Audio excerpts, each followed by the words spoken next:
Nei vėjai pučia, nei sodai ūžia, tik baltas žagarėlės kalnus blizguoja, tik baltas žagarėlės kalnus blizguoja.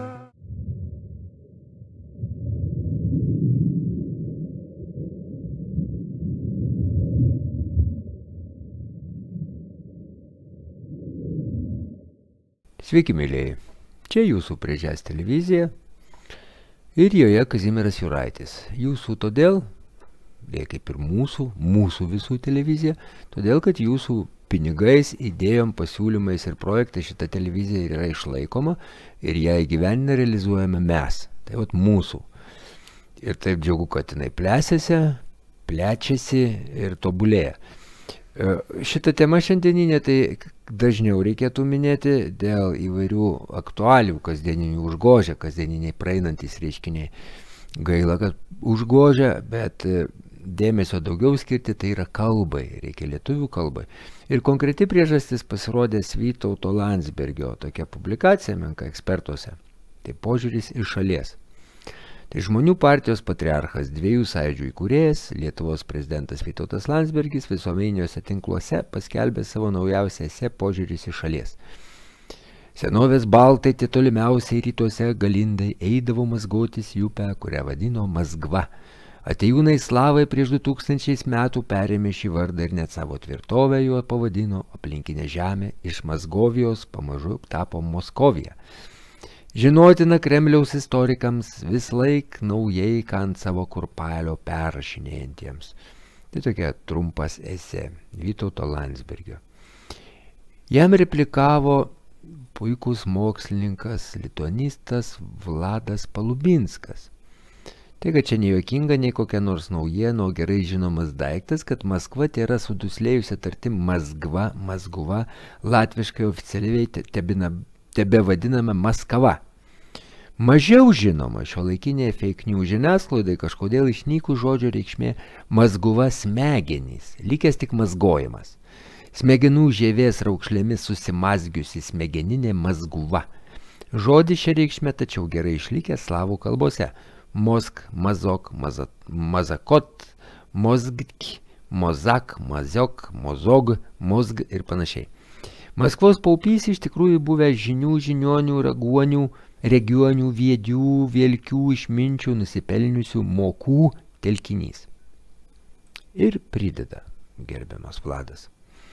Sveiki paskutinę ir gražiausią gegužės dieną, tai yra vakar, kadangi mūsų istorikai, etnologai, etimologai atrodo nėra girdėję, tai išverčiau lietuviškai ištraukų su savo pastabom ir nuorodai rusišką apibraižą apie ilgai klestėjusią Lietuvą rytų Europos lygumoje. Apibūdinimas. Ilja Tarasovas apie Maskvos lietuvių kultūrą ir laisvės kovas. Santrauka. Dvitaškis. Dabartiniai vidurio Rusijoje vietiniai lietuviai pirmajame tūkstantmetyje gyveno turtingai, laisvų ūkininkų valsčiais laikėsi ilgai ir atkakliai, Volgos ir Okos tarpupyje iki 15 amžiaus nepripažino su krikščionybė brukamos feudalinės vergovės. Atmintis apie litvinus, galinius, galius, galindus, galietius, golat, apie Lietuvą, Litvą, Pamaskviai buvo gyva dar ir iki 19 amžiui. Daugelis iš metraščiuose aprašytų 13 amžiaus Litvos antpolių buvo ne iš tolimo Pabaltijo, o vietinių lietuvių nepriklausomybės kovos. Išvada. Maskoliai ne mongolodai, o apkrikštinti ir suslavinti lietuviai. Na va, ir sako, jeigu pastabų yra dar, prašom atsiliepti gale, o kur uždėsim paveiksliuką, tai yra Audronės Mickutės paveikslas. Na ir prideda nuorodą į puikų savo straipsnį Lietuvių Maskva. Lietuvoje išjuokiami ir persekiojami naciai, kabutėse, primenantys apie lietuvišką šaknis ir etninės žemės toli už Stalino apibrėžtų LTSR sienų. Bendradarbiaujantis užsienio kraštotyrininkais apšaukiami Kremliaus agentais. Politikai ir žurnalistai kursto tautinę neapykantą, Lietuvos gudus vadindami rusais, pasienio kaziokus tiurkais, o maskolius mongoloidų išperom. Tokiom sąlygom slavai, germanai, romanai, tiurkai nusavina likusį niekino indoeuropiečių kabutėse kultūros paveldą, kurdami pseudoteorijas apie germanus prieš mūsų erą, apie lietuvių kilmę iš Lenkų, apie rusišką sanskrito vedas, nesimoko ir nevertina tobulos savo protėvių kalbos, nesidomi gilios istorinės atminties tautosaka, nėra girdėję švento taurumo jos giesmių. Tokioje ir šioje aplinkoje džiugu išgirsti ir blaivių akademikų Janino, Kazanskio, Trubačiovo, Toporovo išugdytų tyrinėtojų pasisakymų, paremtų moksliniais archeologų, etnologų, lingvistų duomenim, kritiškai vertinančių propagandinius okupantų metraščius ir politinių istorikų interpretacijas. Čia lietuviškai išverčiau keletą ištraukų iš Iljos Tarasovo apybraižos Baltai didžiojo tautų kraustymuose žygiuose.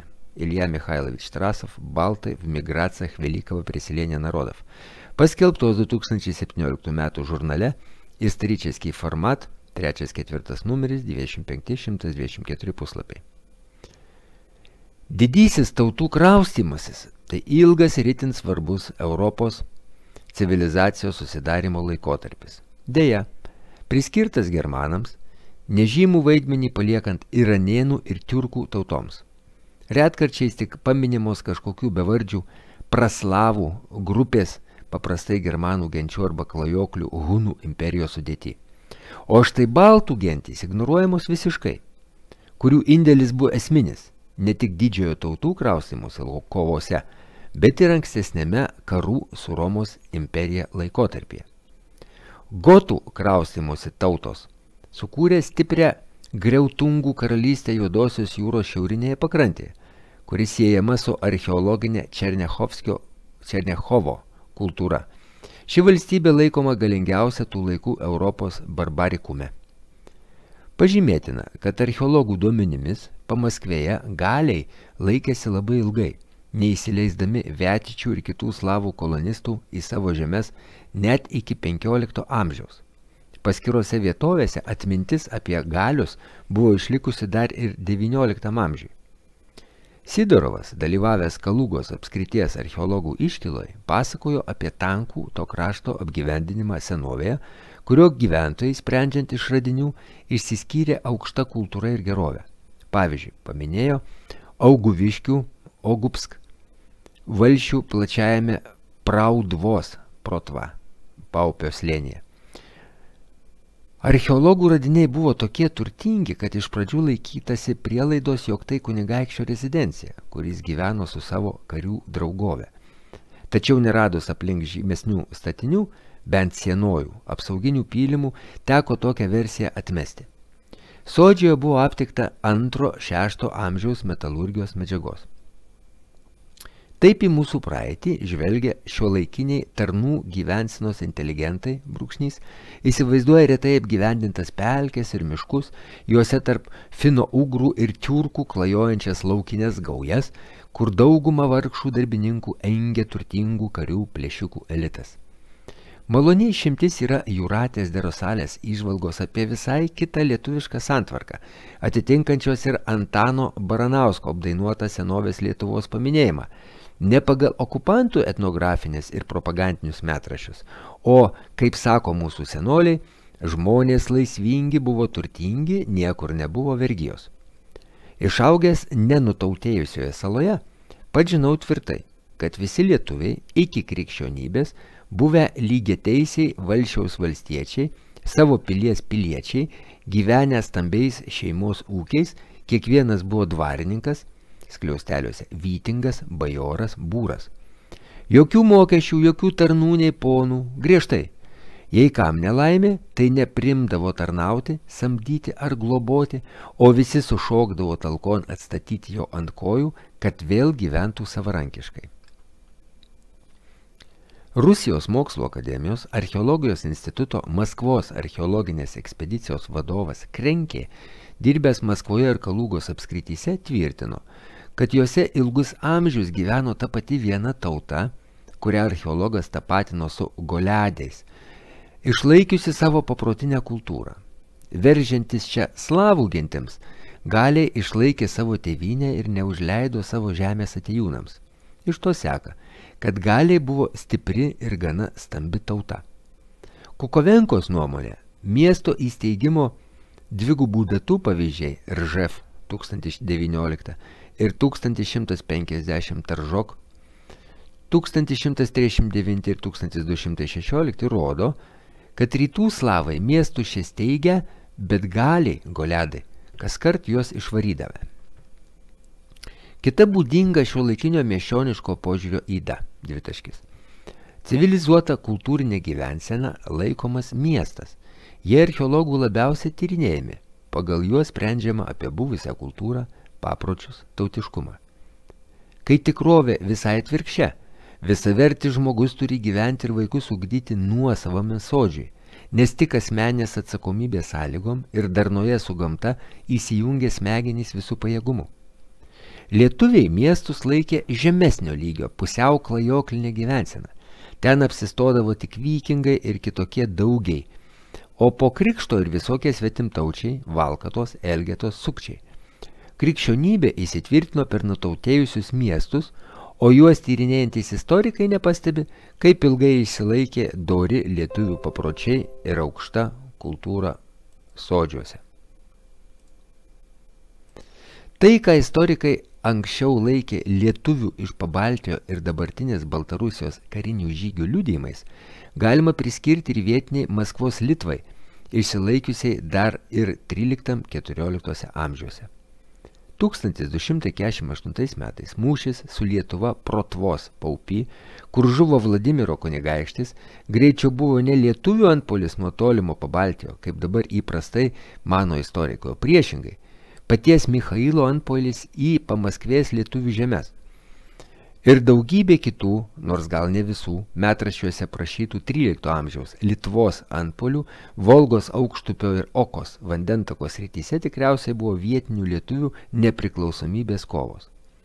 Litvinas Austėjus, Oistei, vadovavo Maskvos gynybai nuo Aukso ordos Chano Tochtamyšio 1382 metais. Tikėtina, kad jį išsirinko vietiniai Maskvos gyventojai, kurių dauguma dar buvo lietuviai. Visai gali būti, kad iš Maskvos galių šaknų yra kilęs ir garsiaus didikų Romanovų giminės Andrius Kaubulys, Andrei Kabyla, 14 amžiaus vidury. Tai paaiškintų prūsišką, kabutėse Romanovų kilmę ir net giminystę su legendiniu Gemalių Kimbrų karalium 6 amžiui prieš mūsų erą Jordanio Vidivarių Vidijos karių liaudų valdovų, kurį iš savo valdų neva išvarė gotai. Istorikai ir kalbininkai įpratę kiekvieną savaip užrašytą antroponimą nei netyrinėja laikyti tautovardžių. Tik jei lietuvių atžvilgių tai ne tauta, o baltų, proto-baltoslavų arba multikultūrinė gentimi, o kiekvieną jų istorinį žygį kraustymus į plėšikavimą arba pasitraukimu nustūmus aršesniam užkariautojui. Tokia vaikiška vaizduotė prisižiūrėjus Holivudo filmų. Vladas Palubinskas. Ir prideda puikų piešinį amžina garbė tautos didvyriam. Va. Apskritai Vladas Palubinskas puikus yra tyrinėtojas, lituanistas.